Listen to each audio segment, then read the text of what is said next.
Can be reuse many times. उसका तो पहला बेनिफिट ये होता है कि उसको बार बार आप क्या कर सकते हैं सर, रीयूज कर सकते हैं। उसमें फिर लगता है नहीं सर ने पढ़ाया नहीं सब ठीक ठाक है, इसमें 4 रेफरेंसेज और हमें ऐड कर देनी, तो ठीक है उसको अपडेट कर दीजिए उस लेक्चर को आप, which has the potential to promote learning। हमने आपको पहली बार बताया कि जिसको भी देख करके आप तो सीख सकते हैं, that is an example of learning object। An object which can promote learning and teaching is considered as learning object।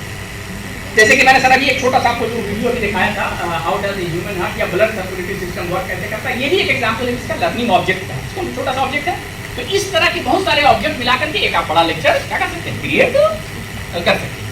अब हमें ये सब चीजें आनी चाहिए, ये सब चीजें सब नेट पे अवेलेबल है, कहीं ना कहीं मिलती हैं। थोड़ी बहुत चीजें नहीं मिलेंगी, हम उसको रिकॉर्ड कर लेंगे, ये कर लेंगे, कैसे बनाएंगे, इसी तरह कम करेंगे सर कंटेंट डेवलपमेंट के टूल क्या चाहिए, कैसे डेवलप करेंगे, ये सब चीजें अगले लेक्चर में हम लोग बात करेंगे कि कैसे डेवलप करना है, उसके लिए कौन करना चाहिए, डेवलप किया है, कौन कौन ओपीआई पीछे से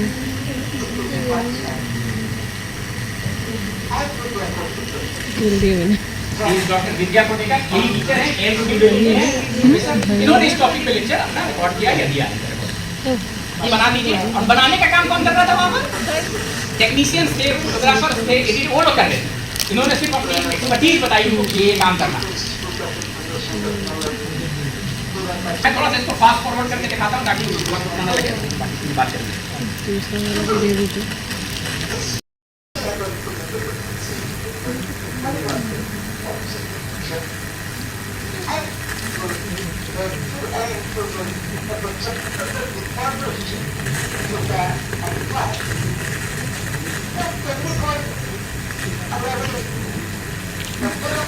वीडियो लेक्चर आप इसके साथ कोई मैथ दिखाना चाहते हैं, सिमुलेशन दिखाना चाहते हैं, जो भी आप दिखाना चाहते हैं, आप अपने टेक्निकल असिस्टेंट से कहिए कि ये चीज़ हम करना चाहते हैं, वो उसमें इनकॉर्पोरेट कर देगा, so that it becomes a meaningful lecture for the student.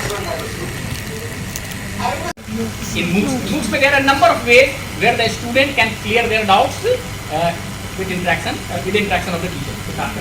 और दूसरा क्या था, this OER is available on different topics only, while MOOCs is available in the form of a complete structured course, a complete course।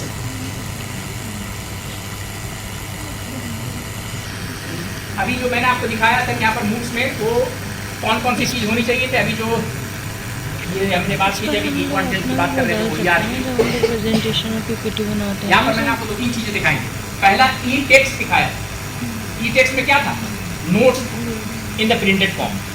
तो ये teacher जब भी हम class लेते हैं तो हम सभी लोग नोट्स बनाते हैं किसी न किसी फॉर्म में। पुराने ज़माने में हाथ से लिख करके बना लेते थे, आजकल हम लोग से क्या कर लेते हैं सर, टाइप कर लेते हैं। तो नोट्स तो हम सभी लोगों के पास होता है, which we share with our student के साथ हम जो शेयर करते हैं। एक कंपोनेंट है ई कंटेंट का, क्या होना चाहिए आपके पास, प्रिंटेबल फॉर्म में या डाउनलोडेड फॉर्म में वो मटेरियल टाइप होना चाहिए, पहला रिक्वायरमेंट के लिए, जो सभी के पास होता है या नहीं होता सर, पहले हाँ या ना बताइए। सब लोग के पास किसी न किसी फॉर्म में होता है, वो हाथ से लिख लेते हैं, वो टाइप करके लिख लेते हैं, किसी न किसी फॉर्म में होता है, तो ये सबके पास है। दूसरा इस पर इम्पॉर्टेंट बात है, कोर्स की बात मैं कर रहा हूँ MOOCs में, कि आपके पास असाइनमेंट्स के लिए या इंटरनल असेसमेंट्स के लिए क्वेश्चंस होने चाहिए, तो भी सब लोग बनाते हैं। हम बच्चों को टाइम टू टाइम असाइनमेंट देते रहते हैं, क्वेश्चन बनाते हैं, उनका इंटरनल असेसमेंट जब हम करते हैं तो वो क्वेश्चन भी मेरे पास होता है, और फाइनल असेसमेंट के लिए भी क्वेश्चन हमने बनाते हैं, तो ये काम भी हम करते हैं। ये 2 कंपोनेंट हो गए। तीसरा है सर उसमें डिस्कशन फोरम। डिस्कशन फोरम का मतलब जिसके थ्रू अगर स्टूडेंट को कोई प्रॉब्लम हो, कोई जानना चाह रहा है उसके बारे में, तो उससे बातचीत करते हैं। ये हमें आपको नहीं करना है, ये जो प्लेटफॉर्म है स्वयं का भी हम लोग बात करेंगे, वो फैसिलिटी प्रोवाइड करती है where the student can put their questions और जवाब टीचर उसको दे देगा। There are a number of ways of interaction with student and teacher, may be in the form of email हो सकता है, डिस्कशन फोरम से बहुत सारे तरीके। कभी कभी टीचर ऑनलाइन भी मौजूद होते हैं जो आपके सवाल का जवाब दे सकते हैं, वो हमें आपको नहीं करना है। वो फैसिलिटी कौन प्रोवाइड कर रही है, प्लेटफॉर्म प्रोवाइड करेगी, जहाँ पर हम अपना MOOCs अपलोड करेंगे बनाने के बाद। इन आवर केस अभी डिस्कशन में हम मान लेते हैं कि वो स्वयं है, स्वयं के अलावा भी बहुत सारे प्लेटफॉर्म्स हैं। बिलाल साहब बिलाल साहब बहुत विजिबल आदमी आपके हर जगह, जो कि हमारे पास सिर्फ नहीं क्या था, हमारे पास वीडियो लेक्चर नहीं था। अगर हम इतना कर लें, किसी भी तरह से मोबाइल पर रिकॉर्ड कर लें वीडियो लेक्चर, जब जब क्लास ले रहे 300-350 रुपये इस तरह का आईपॉड आता है, वहाँ पर हमने या लगा दिया स्टैंड मोबाइल पे और उसको फोकस कर लिया अपने तरफ कर लिया, जब तक लेक्चर दे रहे हैं सारी बातें रिकॉर्ड हो गई। अब मोबाइल में आपकी इतनी मेमोरी होती है कि एक लेक्चर आराम से रिकॉर्ड कर, बस अगर ये कंपोनेंट आपने कर लिया, थोड़ा सा मेहनत कर लिया 3 महीने तक, 3 महीने का मतलब एक सेमेस्टर की बात मैं कर रहा हूँ, जो हमारे यहाँ सेमेस्टर होता है अमूमन 3 महीने का होता है। तो 3 महीने तक अगर आपके 25 लेक्चर 20 लेक्चर जितने भी उनको रिकॉर्ड कर दिया तो you are ready with the content for a particular course. अब क्या करना है, सिर्फ इसको आपको सिर्फ स्वयं पे क्या कर देना है सर, अपलोड कर देना है। जैसे ही स्वयं पे आप अपलोड करेंगे the government will give you 13.5 lakh rupees for uploading one course. Course आप समझ रहे हैं, 13.5 लाख रुपए आपको गवर्नमेंट देगी। तो बोलेंगे ये सब बातें कहीं लिखी की हैं, खाली जवानी जमा खर्च है देती भी है नहीं, अभी मैं दिखाता हूँ बता देते हैं।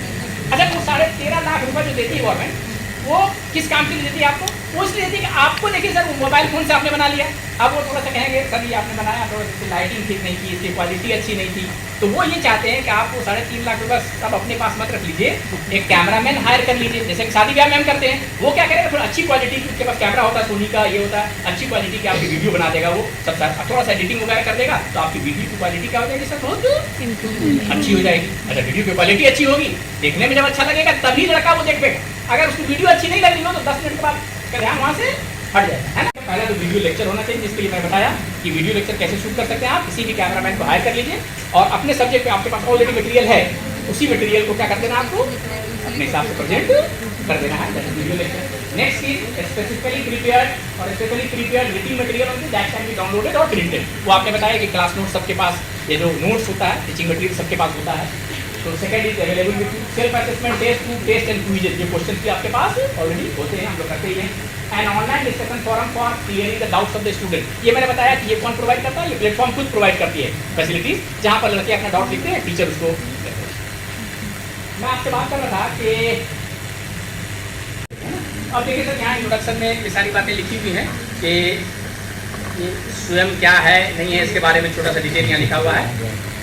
स्वयं जो है एक्रोनिम है, study waves of active learning और यंग एक्टिव इंस्पायरिंग माइंड। ये कब से चल रहा नहीं चल रहा, ये सब देख सकते हैं। मैं आता हूँ स्कोप ऑफ वर्क, दूसरे टाइप पे देखिए स्कोप ऑफ वर्क में लिखा हुआ है कि ये 4 क्वाड्रेंट में आपके पास कंटेंट या मटेरियल होने चाहिए। पहला क्वाड्रेंट क्या कर रहा है, teaching content which could include teaching video, यानी पहला आपके पास क्या होना चाहिए, वीडियो लेक्चर। दूसरे क्वाड्रेंट में बात कर रहा है, second quadrant further reading resources, जो आपसे टीचिंग मटेरियल की बात करता है, ई टेक्स्ट है ना, प्रिंटेड फॉर्म में या प्रिंटेबल फॉर्म में या डाउनलोडेड फॉर्म में क्या होना चाहिए, मटेरियल होना चाहिए। तीसरी बात हो रही है डिस्कशन फॉरम, क्योंकि आपको नहीं कुछ करना है, ये तो फॉरम प्लेटफॉर्म है जो अभी प्लेटफॉर्म हो प्रोवाइड करेगा। और चौथे क्वाड्रेंट में असेसमेंट, क्विजेज, टेस्ट के क्वेश्चन होने चाहिए। तो हमारे पास ये 3 क्वाड्रेंट तो रहते रहते हैं, सिर्फ एक रह जाती है क्या कमी, वीडियो की रह जाती है। अगर आप वीडियो बनवा लेते हैं किसी से भी तो ये आपके पास कोर्स रेडी है, जिसको आप अपलोड कर देंगे। कौन अपलोड कर सकता है, एलिजिबिलिटी के लिए लिखा हुआ है, who are eligible for uploading their course over there. साफ लिखा हुआ है, applicant should be faculty member in recognised university और college holding PhD degree and having a minimum of 5 years of they are eligible for uploading their courses on the Swayam platform. अच्छी बात है, each and everything is written over there. हम लोग फिर यहीं पे आते हैं, आपने कहा कि रेगुलेशन की जो नहीं कर सकती है, हमारी यूनिवर्सिटी जो है इस वक्त प्रोसेस में है इसको अडॉप्ट करने की। तो इसको क्रेडिट मोबिलिटी करते हैं कि अगर लड़का जो है मान लीजिए स्वयं प्लेटफॉर्म से एक कोर्स डिफरेंशियल कैलकुलस का कोर्स किया, उसने 4 क्रेडिट का, अब वो सर्टिफिकेशन अगर लाता है कंप्लीशन का, तो कंट्रोल साहब को उसके ग्रेड शीट में लिखना पड़ेगा कि in the first semester he is completed this course from स्वयं, 4 क्रेडिट हो गया उसका। तो हमारी यूनिवर्सिटी के लिए सब मौजूद है, सब चीज़ हो गया है। इसका ड्राफ्ट रेगुलेशन हम लोगों ने लिख करके जमा कर दिया कंट्रोल साहब के पास। एक ड्राफ्टिंग कमेटी होती है, रेगुलेशन लिखा हुआ है। एक कोर्स को डेवलप करने के लिए देखिए लिखा हुआ है 4.5 लाख रुपया डेवलपमेंट का कोर्स है ऊपर लिखा हुआ, और 9 लाख रुपया टोटल प्रोडक्शन कॉस्ट, यानी 9 और 4 13.5 लाख रुपया ये आपको एक कोर्स कंप्लीट अगर आप करते हैं तो ये आपको मिलेगा। ये डेवलप करने का है सिर्फ, और चलाने का मैंने आपको बताया अलग है। तो कहने का मतलब है कि कोई घाटे का सौदा टीचर के लिए नहीं है ये, और सब काम हम लोग करते करते थोड़ा सा ओरिएंटेशन की बात है, थोड़ा सा हिम्मत करें और घंटा 2 घंटा टाइम निकालें। 10 लाख रुपया में हम एक सेमेस्टर में एक कार अच्छी कार खरीद सकते हैं। फिर अगले सेमेस्टर में शॉर्ट प्लानिंग करिए। ये ऐसे फॉर एग्जाम्पल यूजी लेवल का कोर्स है, बहुत सारे सब्जेक्ट्स यहाँ लिखे हुए हैं। इसके अलावा भी सब्जेक्ट होते हैं, कुछ इन्होंने ये कुछ आइडेंटिफाई करके लिखा है कि इमीडिएटली हमें इसकी जरूरत है, इसके अलावा भी हो सकता है वो आप कर सकते हैं ना। तो सिर्फ फॉर एग्जाम्पल किसी भी चीज़ में साइकोलॉजी में मान लीजिए तो साइकोलॉजी ले लिया हमने, कौन कौन से कोर्सेज इनको चाहिए, इनमें से किसी भी टॉपिक पे आप क्या पढ़ सकते हैं, किसी भी कोर्स पे पूरा कोर्स आप डेवलप कर सकते हैं। मान लीजिए फॉर्म आ जाता है वर्क तो वर्क करके आप भेज दीजिए वहाँ पर स्वयं में, स्वयं की कमेटी होती है वो उसको इवेल्युएट करती है, एंड देयर आर 90% चांसेज है कि वो आपसे तुरंत आपको क्या करेगी, रिवर्ट बैक करेगी, फिर साहब आपको मोस्ट वेलकम, आप आइए अपना कोर्स बनाइए। उसके साथ जब प्रपोजल में भेजते हैं ये सब मतलब भरना पड़ता है यूनिवर्सिटी का नाम, अपना नाम।